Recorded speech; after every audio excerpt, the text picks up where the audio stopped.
problem. Okay, so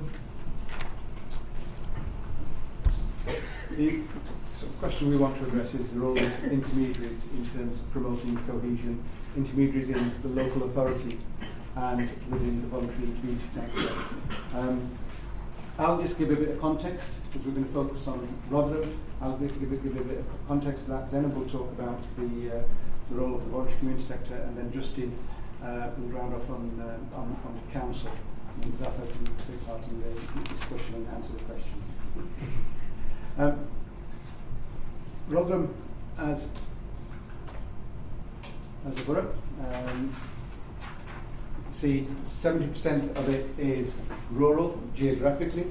A lot of the population is concentrated in these central areas, but there are other districts around there in other parts of the borough, many of them linked to the industrial heritage of the area and coal mining communities.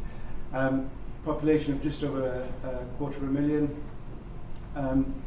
Coal, steel and specialist manufacturing has been the industrial heritage in this area, and as you can see, it's in the Sheffield City region, the other authorities around here, and this is geographically again located in this centre of that region, and it's something that we hope to make more of in the future. In terms of some of the social economic stats on this, it's the 52nd most deprived borough in the English districts, and that's in the top 16%.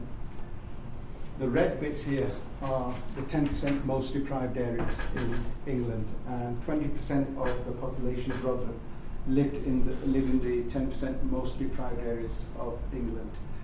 When you look at BME communities in Rotherham, 42% of the BME population in the borough is actually resident within that 10% most deprived. Higher numbers of people on benefits than other areas, and many of the deprived neighbourhoods actually located around these central areas.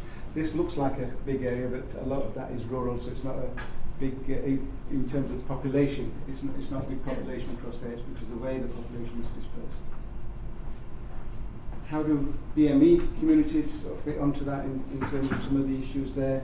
In 2001, the BME population was around 4%. By 2011 census, that had increased to 8%, and we now think around 10% of the population is BME.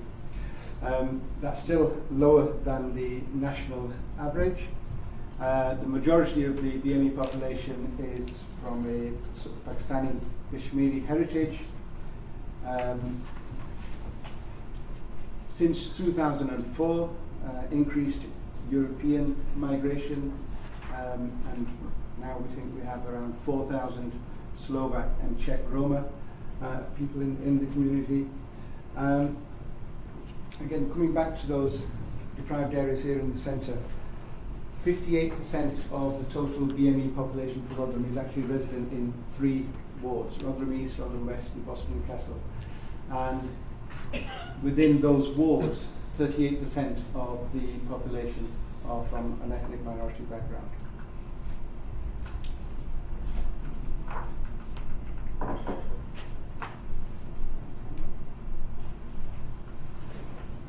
So just to give you a bit more perspective really in terms of legal politics, Rotherham had issues even from 2008-9 when we had the national indicator sets, and one of the indicators was around cohesion, about people from different backgrounds getting on well together, and it was lower than the national average in that. Other issues around context for where we are in Rotherham, previous 2 presentations have referred to the J report, which found that over a period of 16 years, 1,400 children had been abused in Rotherham, and that there was a collective failure by the police and the council to prevent and to deal with that abuse, and that there was a racial dimension to that as well, that in that most of the victims were white, and they identified most of the perpetrators as Asian. Following on from that, many of you will have seen that in the news. Following on from that, a lot of media coverage, the start of protest marches in the town, Early 2015, there was a review, corporate governance inspection done by Louise Casey, and that found the council not fit for purpose, that it's failing in its duty to prevent vulnerable children, and that there was an unhealthy organisational culture. As a result of that, the government then appointed commissioners who started in February 2015. They took on all the powers of the council, and they basically come in working now with councillors, the partners and council officers to try and get Rotherham back onto an improvement route and a positive trajectory on that. Some of that's worked very well. Early this year, powers for about a third of council services will return to councillors. We hope by early next year we will have further powers returned to the council. That's meant, as a result of some of the things we've seen since around August and some of the events just before, a lot of change within the council. All the senior councillors have changed, the cabinet's changed, the leaders changed, the chief executives changed, strategic directors, they're all new. And 2/3 of councillors we have.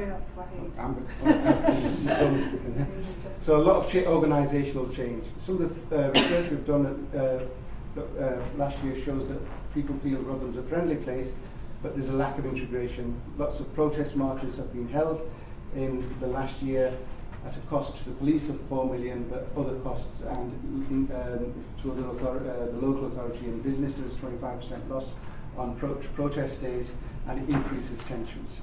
Anecdotally, we're finding that people are telling us tensions are increasing, incidents are increasing, but reporting hasn't been increasing. It's actually been going down until mid this year. Brexit referendum has had an impact on that as well. Whenever there's protests, there's incidents in schools as well as in local communities, and whenever things are in the media, such as the CSE trials, because the police and the council are more proactive on that now, there's been violent attacks, there's been various range of incidents that have happened.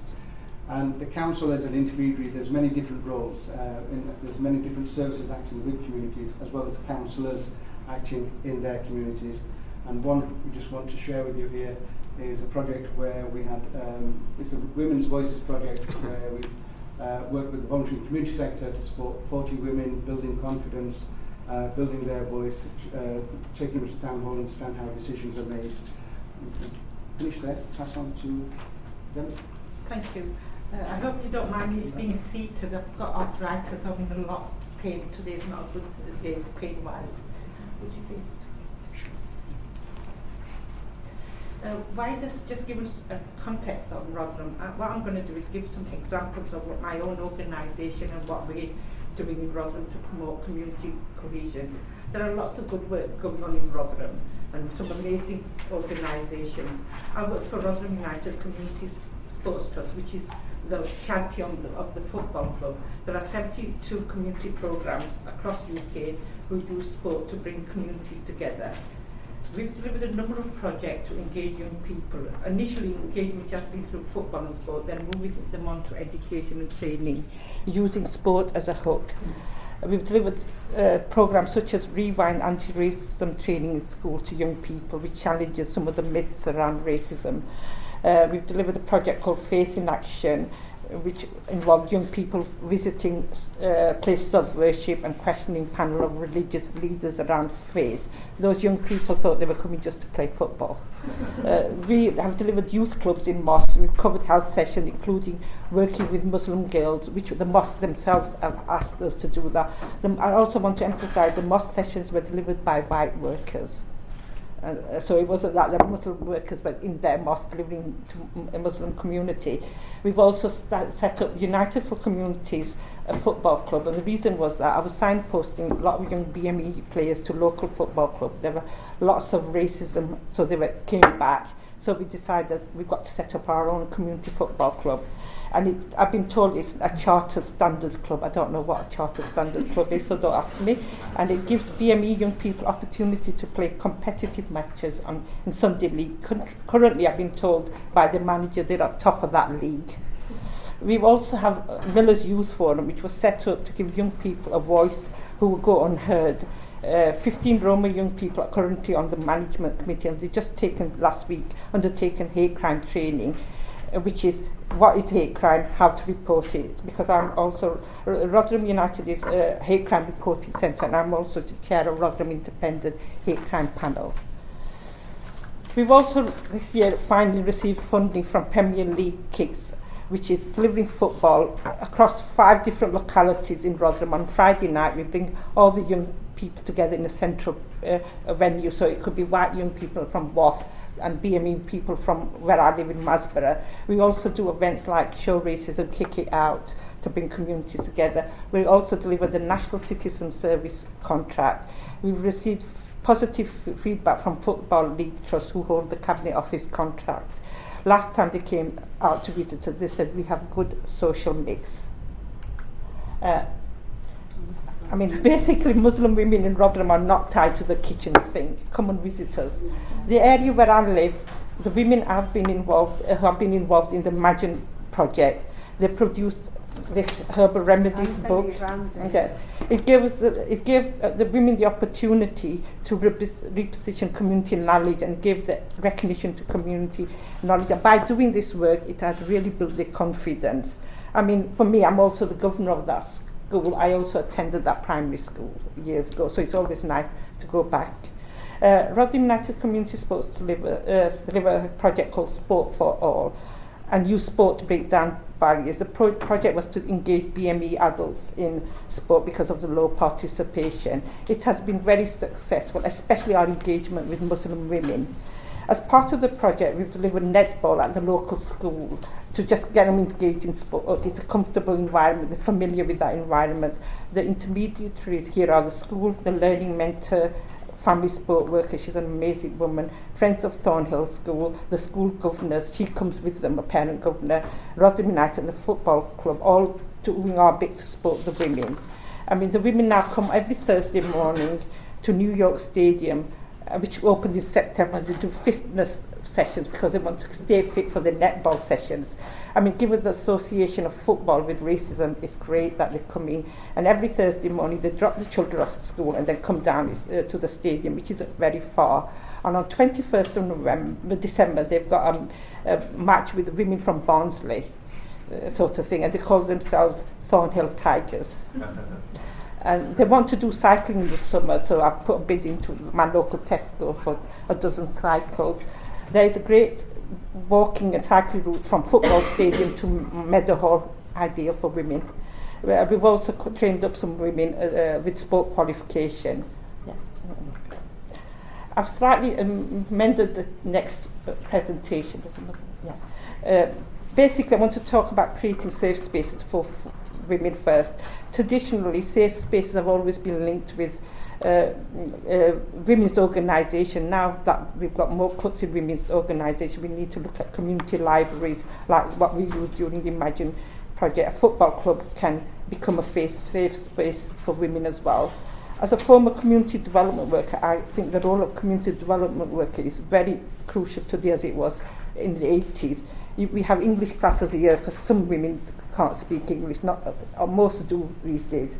And we set up English classes again in schools, and the women are in their homes. We need somebody to hold hands and support them and get them into English classes. My first role was... It's almost running out. Yeah. Okay, my last thing is, as a Muslim woman, I have to respond to Casey. The report has not done Muslim women any favours. We were expecting it. In fact, we were bracing ourselves. Negative labelling in policy of Muslim women is unjust, passive recipient, traditionally submissive, culturally disadvantaged, oppressive. All women can be impressed at one time or another due to gender equality. It could be women in Whitehall or universities. And to shine this negative light on Muslim women is so unfair. Such words disempower us, deny our agency and overlook the achievement of Muslim women. We have come a long way. That's it. Okay. Thank you very much. Yeah. Okay, thank you. I'm conscious of time, so I'll wrap through these really, really quickly, which is in everyone's interest, I'm sure, not least mine. So what's the council? I'm trying to kind of sum up now kind of what the council is doing itself as an institution and as a key partner. Oh dear, what back to start. what are we going to do with all this information? Clearly there's a huge amount of work happening, as Enid's just been explaining, a tip of the iceberg really in terms of what's happening.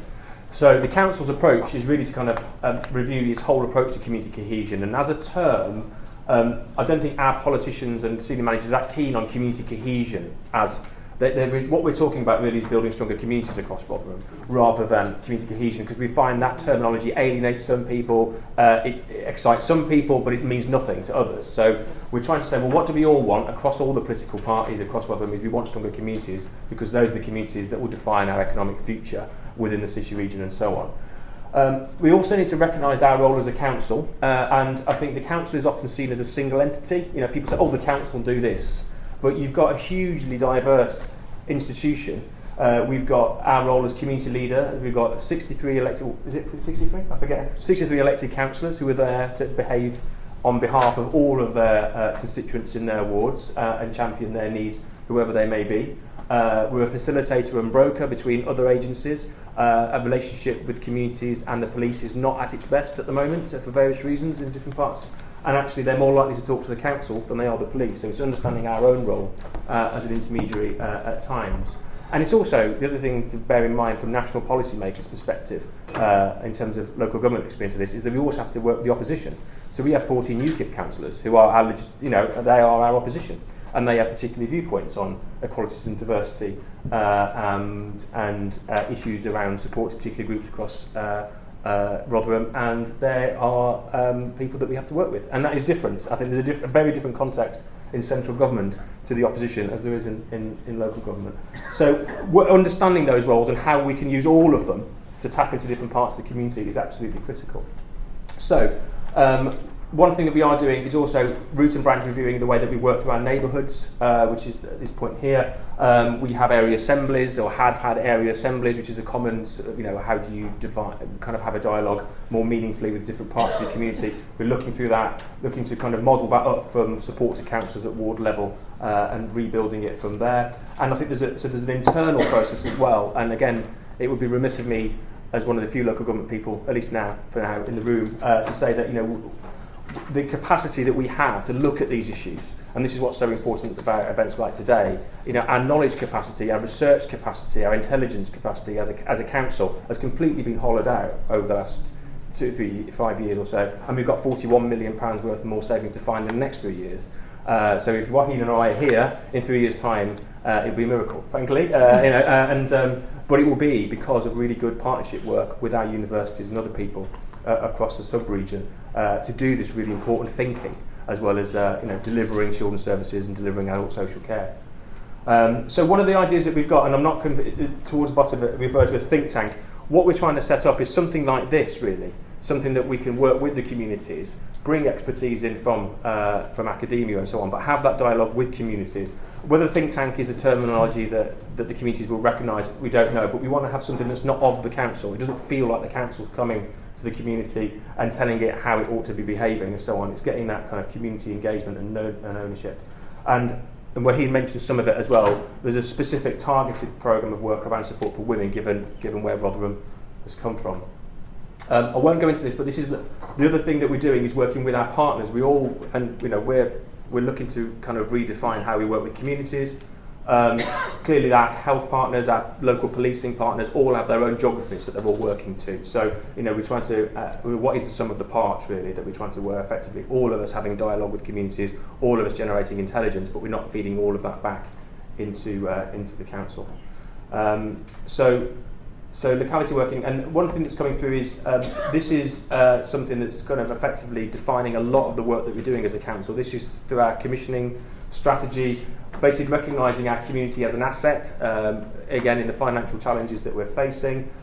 Basically what will be still there is the communities, and they're delivering a huge amount of work that we're not aware of. So using our communities and the assets, the football club in particular is a fantastic asset that we can use and reach out to get into parts of the community that we would never hope to do as a council on our own. So again, this is a kind of final slide really, things to think about.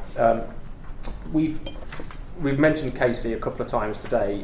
We're still processing it as a council. Clearly we saw it as a really important piece of work. We put quite a substantial submission into the work. But there'll be mixed views, as we've touched upon some of them today, but actually that's really useful to have a national framework that kind of allows us to have these conversations with our own local community. What do they think about it? What does our Roma community think about Casey? Have they even seen it? Or is it only the Muslim communities that's really, because that's the headline so far. So again, using that to stimulate local debate is really important. No one size fits all, that's obvious, that's always the case, but sometimes forgotten in solutions and policy making. And we need to make sure they're community owned, which is this kind of think tank principle. What I was going to say was, this point about intermediaries, which we're talking about, I think it's us recognising as a council how we are intermediaries on occasion and not in others, and understanding our position. And I've mentioned about resources. I mean, the other thing that's also come very clearly is actually quite a small amount of money can go a long way in terms of bringing people together. Some of our most successful events that we've had within the community so far through our partnership work has been just kind of have a cuppa and a natter, which I can't really pull that phrase off, but cuppa and a natter together in the church, in the minster, has been hugely important in terms of bringing community together, and that's cost a few tens of pounds. It's not only about big cash. And also seeing dialogue, listening as a dialogue, it's not an event, so we did a huge amount of consultation events last year, spoke to 1,800 people.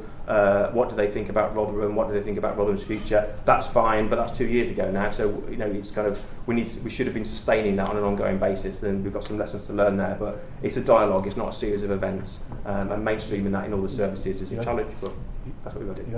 Thank you very much. That was really rich and interesting discussion from a variety of perspectives. I wonder whether we haven't got very much time for discussion, but seeing as we touched on the case review report, and it did come out on Monday, and we'll be in the position of helping our colleagues construct DCLG's response. It kind of touches on a lot of the issues it's set up. I wonder if I could put Anna on the spot just to say a few words. Oh yes. I know this was coming. I'm not sure actually I can say a few words to tell the truth. I think Maria actually summed it up at the beginning of this entire event. You may be surprised about this, but Louise Casey's report is very much an independent report. I saw it for the first time when I got into work on Monday morning, which is not to say that we hadn't thought an awful lot about what might be in it. So obviously there are things in it that we weren't particularly surprised about because we might ourselves have said them. So it is a completely independent report. From a departmental point of view, we are still digesting it. It's, even though our Secretary of State was the one who stood up and answered a question in Parliament about it, so we see him as being perhaps not the driving seat, but perhaps in the box seat in response to Casey. But it impacts across many government departments. So there'll be an awful lot of work that we need to do with our colleagues from Home Office, from the Department for Education, from Health, to have a look at all of this. We, personally, I think we're still very much in listening mode. We want to hear from different communities, from local authorities, what you think about it. We're digesting it, we need to formulate a response. It's hopefully going to be in the spring, which, as most of you know, can be quite a flexible season.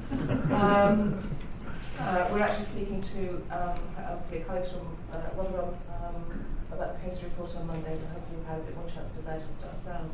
So I'm sorry, we don't have the answers. We haven't. we don't know exactly what's going to be next. There will be a next. It's an important thing. One of the things I've been really heartened about is the response across the piece has been quite thoughtful, actually. There have been some people who've had a little bit of a knee-jerk response, but they're very few and far between. So an awful lot of community people have said, we don't like this, but actually there's quite a lot of good in it. And that's really heartening. So we are hopeful that this is the start of quite a long-term national debate. We know we're not going to, nobody's going to turn us around in a short amount of time. It's going to take an awful lot of hard work by an awful lot of people over an awful lot of time. So sorry we don't have the answers yet. If it was easy, we'd have done it, but we haven't. Is that okay? Splendid. Any other comments from elsewhere? Gary? I had a quick question for the previous speaker, if that's okay. So I want to ask about the think tank idea. I wonder if you could say just a little bit more about how that operates, how it's set up, and it's not set up yet. That's the thing. No, we are in the process of. I mean, it's been a fairly turbulent couple of years, really, in Rotherham, and a lot of the intervention has been sort of rebuilding the council's core building blocks, and there's been lots of dialogue within services, like children's services are doing a huge amount of work with communities directly. Adult social care are doing such, and what we haven't done is pull all that intelligence together. We've got several forums already having these kind of dialogues, carers forums and other things, but what we haven't done is pull it all together. So what we wanted to do, and it will be kicking off in the new year, is to kind of set up a think tank which is autonomous effectively. So it will decide what its own terms of reference are. We will just commit to being part of it, and perhaps funding some C-Corn projects that it can support, and we've got established community reference groups which the leader pulls together, the leader of the council pulls together regularly. We use that as the basis. What we're finding though in a lot of this agenda, if you talk about sort of disenfranchised white working class communities, there aren't umbrella organisations for them to readily turn up at a meeting and say, well, this is what we think about. So we don't have all the answers, a bit like Anna's question, we don't have all the answers about who are the right people to sit around that table. Zafar will have a better idea than me about the people his team talk to on a day-to-day basis, and we've got a good starting point, but we're just going to kind of set them off, really. We just need to commit that whatever they do talk about has a route back into us. The difficulty we've got, though, is the extent to which it's a council-owned thing, as well as we're committed to do a lot of this stuff in partnership with our police and health partners. But sometimes we have to just do it as a council, because the dialogue we have sometimes with the police in the room, for example, is a very different dialogue we have when they're not in the room. So, but we need to do both, because we're the only democratically elected body for that local community, effectively. So any ideas, including a better name than a think tank, would be well received. Yeah. Could I just ask how, from the local authority's perspective, important is research in this area, and how connected are you with the various bits of research that are happening in Yorkshire?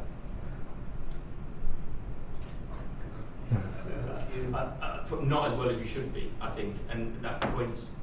We have very little in-house kind of research capacity.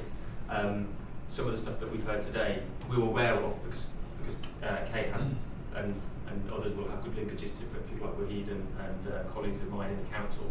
But one of the things we suffer from is our neighbours 10 miles. The universities are only kind of 10 miles away or so, but they're in Sheffield, and they're not in Rotherham, and we don't have a HE campus. We will be having one next soon. But so we've been working a lot to try and increase our partnership links with the universities, because we see that some of the research is absolutely critical to our policy making. There's a risk of it happening in a bubble somewhere else, away from where our politicians and senior managers are at.